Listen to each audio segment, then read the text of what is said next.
আসসালামু আলাইকুম বন্ধুরা, আশা করি সবাই ভালো আছেন। আমিও ভালো আছি।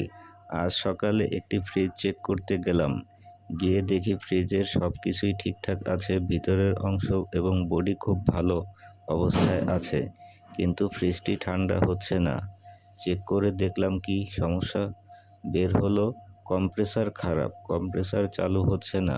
রিলে ওভারলোড চেঞ্জ করলাম, অনেকভাবে চেষ্টা করলাম কম্প্রেসারটাকে চালু করার জন্য, কিন্তু কোনোভাবে কম্প্রেসারটা রানিং হলো না। মনে হচ্ছে ভিতরে মেকানিক্যাল অংশ জাম অথবা ভেঙে টেঙে গেছে, তার জন্য কম্প্রেসার চালু হচ্ছে না। তাই কি করা যাবে, আর সিদ্ধান্ত হলো কাস্টমারের সঙ্গে নতুন কম্প্রেসার লাগিয়ে দিয়ে গ্যাস চার্জ করে দেওয়ার জন্য। তাই করা হলো, নতুন একটি কম্প্রেসার নিয়ে আসার সিদ্ধান্ত হলো এবং নতুন কম্প্রেসার নিয়ে এসে লাগিয়ে দেব।